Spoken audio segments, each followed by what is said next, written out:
আসসালামু আলাইকুম students care YouTube channel থেকে তোমাদের সবাইকে স্বাগতম। আর যারা ফেসবুক পেজ থেকে দেখতেছো তাদের জন্য রইল অসংখ্য শুভেচ্ছা এবং অভিনন্দন। এই ভিডিওতে আমি তোমাদেরকে অষ্টম শ্রেণীর বিজ্ঞান অনুশীলন বই থেকে প্রথম অধ্যায় যাযাবর পাখিদের সন্ধানে এই অধ্যায়টি থেকে প্রথম ও দ্বিতীয় সেশনে 2 থেকে 5 পৃষ্ঠায় যে প্রশ্নগুলো করা হয়েছে তা তোমরা কিভাবে সমাধান করবে তা দেখিয়ে দিব। শুরুতেই বলা হয়েছে এবার পরের পৃষ্ঠে দেওয়া পাখিগুলোর ছবি দেখো, এদের মধ্যে কোনো পাখি কি চিনতে পারো? তোমাদের এলাকায় কখনো দেখেছো?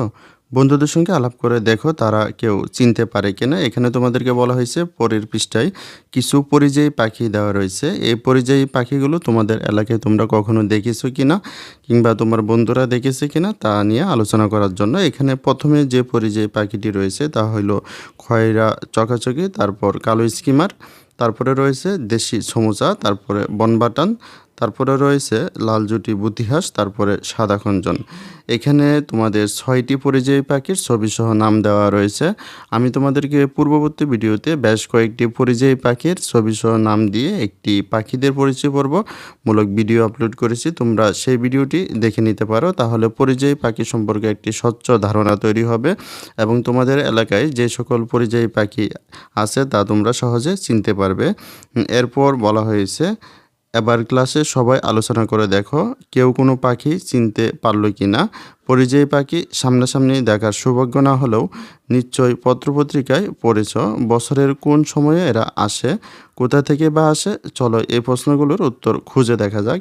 এখানে তোমাদেরকে বলা হয়েছে পরিযায়ী পাখিগুলো বছরের কোন সময় আমাদের বাংলাদেশে আসে এবং কোথা থেকে আসে।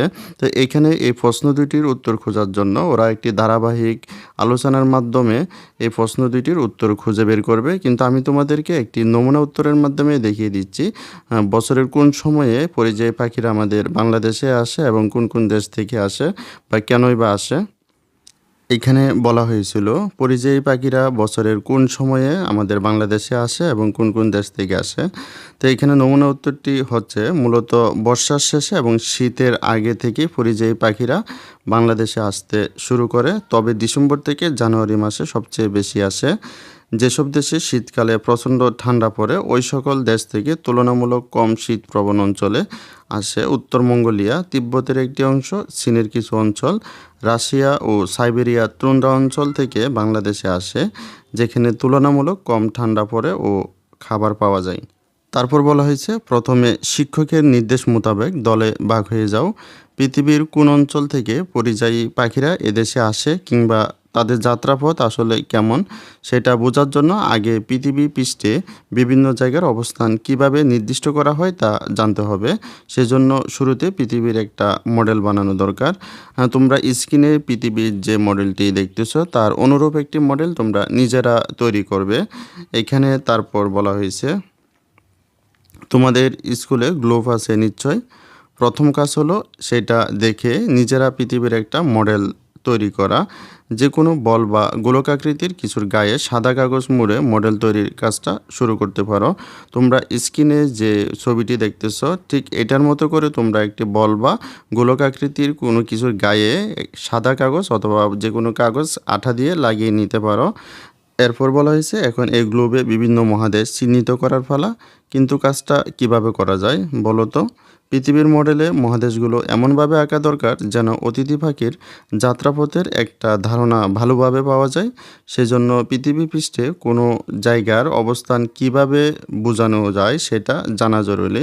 এখানে বলা হয়েছে তোমরা বল বা গোলকাকৃতির কোনো কিছুর উপর সাদা কাগজ মুড়িয়ে যে মডেলটি তৈরি করেছো এই মডেলের উপর বিভিন্ন মহাদেশ বা বিভিন্ন এলাকা চিহ্নিত করতে হবে। এই মহাদেশগুলো কিভাবে চিহ্নিত করবে তা তোমরা নিজেরা আলোচনা করে করতে পারো, অথবা স্ক্রিনে তোমরা যে চিত্রটি দেখতেছো এটির মতো করে তোমরা প্রথমে মডেলের উপর একটি নির্দিষ্ট কালার অর্থাৎ সাদা রং দ্বারা অথবা তোমাদের পানির রং দ্বারা চিহ্নিত করে নিতে পারো। এরপর তোমরা বিভিন্ন মহাদেশগুলো গুগল ম্যাপ থেকে অথবা তোমাদের একটি মানচিত্র থেকে অথবা তোমাদের শিক্ষকের দেখানো গ্লোব থেকে দেখে দেখে এই মহাদেশগুলো তোমরা চিহ্নিত করে নিতে পারো। এরপর বলা হয়েছে শিক্ষকের দেওয়া গ্লোবটা ভালোভাবে লক্ষ্য করো। গ্লোবের উপর থেকে নিচে লম্বালম্বি এবং দুপাশে আড়াআড়ি বেশ কিছু রেখা টানা হয়েছে। খেয়াল করেছো এই রেখাগুলো কি কাজে লাগে বলতে পারো? তোমার ধারণা নিচে লিখে রাখো। এখানে তোমাদেরকে বলা হয়েছে তোমাদের শিক্ষকের দেওয়া গ্লোবের উপর থেকে নিচে লম্বালম্বি এবং দুপাশে আড়াআড়িভাবে বেশ কিছু রেখা রয়েছে। এই রেখাগুলো সম্পর্কে জানতে চাওয়া হয়েছে এবং এই রেখাগুলো কি কাজে লাগে সেটা তোমার ধারণা কি সেই ধারণাটাকে নিচে লিখে রাখতে বলা হয়েছে। তো এখানে যে প্রশ্নগুলো করা হয়েছে তা একটি নমুনা উত্তরের মাধ্যমে আমি তোমাদেরকে দেখিয়ে দিচ্ছি। এখানে তোমাদেরকে বলা হয়েছিল শিক্ষকের দেওয়া যে গ্লোবটি ছিল সেই গ্লোবের উপর থেকে নিচে লম্বালম্বি এবং দুপাশে আড়াআড়িভাবে যে রেখাগুলো রয়েছে সেই রেখাগুলো সম্পর্কে জানতে চেয়েছে এবং রেখাগুলো কি কাজে লাগে তা জানতে চেয়েছে। এখানে আমার নমুনা উত্তরটি হলো উপর থেকে নিচে লম্বালম্বি রেখাগুলো দ্রাঘিমা রেখা এবং দুপাশে আড়াআড়ি রেখাগুলো অক্ষরেখা। এই রেখাগুলোর কাজ সম্পর্কে নিচে আমার ধারণাটি স্পষ্ট করা হলো। এই রেখাগুলোর সাহায্যে পৃথিবীর কোনো স্থানের অবস্থান সুনির্দিষ্টভাবে নির্ণয় করা যায়, বিভিন্ন অঞ্চলের আবহাওয়া সম্পর্কে জানা যায়, কোনো স্থানের সময় ও তারিখ নির্ণয় করা যায়। তারপর তোমাদের বলা হয়েছে অনুসন্ধানী পাঠ বইয়ের ভৌগোলিক স্থানাঙ্ক, স্থানিক সময় এবং অঞ্চলসমূহ অধ্যায়ের ভৌগোলিক স্থানাঙ্কের অংশটুকু পরে দলে আলোচনা করো। তোমরা তোমাদের অনুসন্ধানী বইয়ের 11তম অধ্যায় 130 পৃষ্ঠায় ভৌগোলিক স্থানাঙ্ক, স্থানিক সময় এবং অঞ্চলসমূহ এই অধ্যায়টি থেকে ভৌগোলিক স্থানাঙ্ক এই অংশটি ভালো করে পড়বে এবং বন্ধুর সাথে আলোচনা করবে। তারপর বলা হয়েছে এবার অক্ষাংশ কিভাবে বের করা হয় সেই অংশটুকু একই অধ্যায় থেকে পড়ে নাও। অক্ষাংশের মাপ নেবার জন্য তোমাদের বানানো মডেলটা কেটে বোঝার চেষ্টা করলে সেটা আর ব্যবহারযোগ্য থাকবে না। কাজে কোনো নিরেট গোলাকৃতির বস্তু নিয়ে এই পর্যবেক্ষণটি করতে পারো। এখানে তোমাদেরকে বলা হয়েছে তোমাদের অনুসন্ধানী পাঠ্য বইয়ের ভৌগোলিক স্থানাঙ্ক, স্থানিক সময় এবং অঞ্চল সময় যে অধ্যায়টি রয়েছে এই অধ্যায়টি থেকে তোমরা আবারও অক্ষাংশ অংশটি ভালো করে পড়ে নিবে। তারপর তোমরা একটি গোলাকৃতি বস্তুকে পর্যবেক্ষণ করবে। তোমাদের তৈরিকৃত মডেলটি যদি তোমরা কেটে এর কেন্দ্রটি বের করতে যাও তাহলে সেটি আর ব্যবহারযোগ্য থাকবে না। তাই তোমাদের একটি গোলাকৃতি বস্তু নিয়ে কাজ করতে বলা হয়েছে। এর পরের পৃষ্ঠায় তোমাদের যা বলা হয়েছে পেয়ারা বা কমলা ব্যবহার করা যেতে পারে। পেয়ারার গায়ে দাগ কেটে এটাকে উপর থেকে নিচে মাঝ বরাবর কেটে নিয়ে অক্ষাংশের কোণ মেপে দেখতে পারো। এখানে বলা হয়েছে কাটাকাটির জন্য ছুরি বা ধারালো কিছু ব্যবহারের ক্ষেত্রে বিশেষ সাবধান থেকো যাতে দুর্ঘটনা না ঘটে। তো পেয়ারার বা অন্য যে কোনো নিরেট গোলক যেটা পর্যবেক্ষণে ব্যবহার করছো তার গায়ে অক্ষাংশ মেপে বিষুব রেখা, কর্কটকান্তি রেখা, মকরকান্তি রেখা, মেরু রেখা ইত্যাদি এঁকে নাও। তোমাদের বানানো পৃথিবীর মডেলে একইভাবে এই রেখাগুলো আঁকার চেষ্টা করো। এখানে তোমাদের বলা হয়েছে তোমরা পেয়ারা বা অন্য যে কোনো নিরেট গোলক যেটা তোমরা পর্যবেক্ষণের জন্য ব্যবহার করেছো তার গায়ে বিষুব রেখা, কর্কটকান্তি রেখা, মকরকান্তি রেখা, মেরু রেখা ইত্যাদি এঁকে দেখাতে বলছে এবং সেই পেয়ারাটি কেটে এর ভিতরে অক্ষাংশ কোণটা মেপে দেখাতে বলছে। আমি তোমাদেরকে একটি পেয়ারা কেটে এর মধ্যে কিভাবে এই রেখাগুলো এবং কোনটি মাপা যায় তা দেখিয়ে দিচ্ছি। তোমরা অনুরূপভাবে যে কোনো একটি ফল বা গোলাকৃতির বস্তু কেটে এটি করবে এবং অনুরূপভাবে তোমাদের পৃথিবীর যে মডেলটি রয়েছে সেই মডেলের মধ্যে এই রেখাগুলো অঙ্কন করার চেষ্টা করবে। তোমরা যদি একটি পেয়ারাকে একটি পৃথিবীর মডেলের সাথে তুলনা করো তাহলে এর উপরের অংশটি হবে উত্তর এবং নিচের অংশটি হবে দক্ষিণ, হাতের ডান পাশের অংশটি হবে পূর্ব এবং বাম পাশের অংশটি হবে পশ্চিম।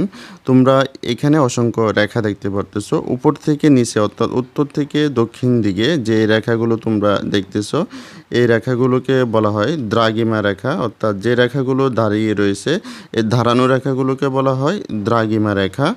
আর যে রেখাগুলো শোয়ানো অবস্থায় রয়েছে অর্থাৎ পূর্ব থেকে পশ্চিম দিকে রয়েছে এই রেখাগুলোকে বলা হয় অক্ষরেখা। তাহলে আমরা এখানে এই ধারানো রেখা বা দ্রাঘিমা রেখাগুলোর মধ্যে ঠিক মাঝ বরাবর একটি রেখা দেখতে পারতেছি, এই রেখাটিকে বলা হয় মূল মধ্যরেখা।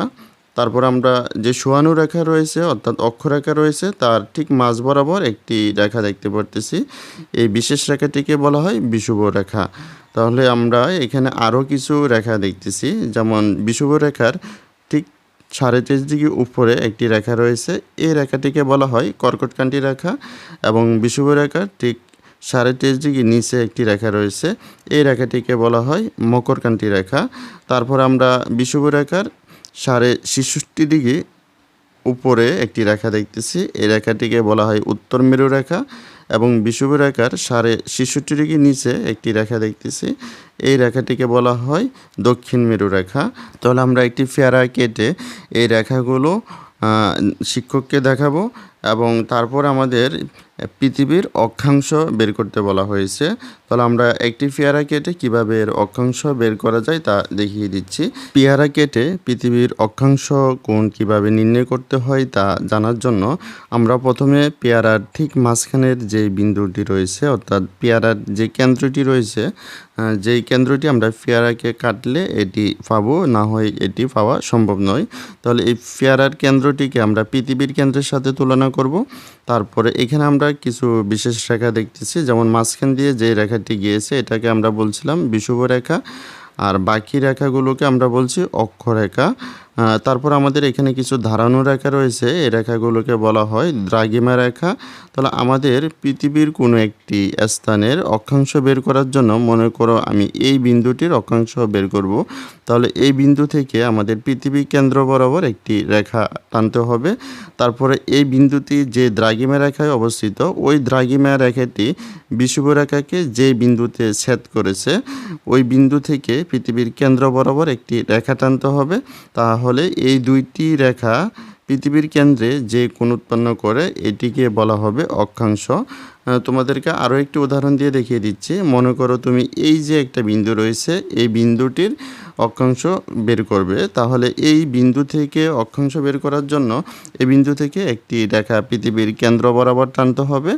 তারপর এই বিন্দুটি যে দ্রাঘিমা রেখায় অবস্থিত, সেই দ্রাঘিমা রেখাটি এই বিষুব রেখাকে যেখানে ছেদ করেছে সেখান থেকে পৃথিবীর কেন্দ্র বরাবর একটি রেখা টানতে হবে। তাহলে এই দুইটি রেখা যে কোণ উৎপন্ন করে সেটাকে আমরা বলবো অক্ষাংশ। তোমাদেরকে আরও একটি উদাহরণ দিচ্ছি। মনে করো তোমাদের এইখানে এই বরাবর একটি দ্রাঘিমা রেখা রয়েছে। তুমি এই দ্রাঘিমা রেখার এই বিন্দুতে পৃথিবীর অক্ষাংশ খুঁজে বের করতে চাও, তাহলে এই বিন্দু থেকে পৃথিবীর কেন্দ্র বরাবর একটি রেখা টানতে হবে এবং এই দ্রাঘিমা রেখাটি এই বিষুব রেখাকে যেখানে ছেদ করছে ওই ছেদবিন্দু থেকে পৃথিবীর কেন্দ্র বরাবর আরও একটি রেখা টানতে হবে। এই দুইটি রেখা যেখানে যে কোণ উৎপন্ন করে এটাকে আমরা বলবো অক্ষাংশ। ভিডিওটি এই পর্যন্তই। পরবর্তী ভিডিওতে আমি তোমাদেরকে এই অধ্যায়ের পরবর্তী সেশনের কাজগুলো তোমরা কিভাবে সমাধান করবে তা দেখিয়ে দেব। তোমাদের কাছে ভিডিওটি ভালো লাগলে কমেন্টে জানাতে পারো, আর পরবর্তী সকল ভিডিও সবার আগে পাওয়ার জন্য চ্যানেলটিকে এখনই সাবস্ক্রাইব করে রাখো। সকলকে অসংখ্য ধন্যবাদ।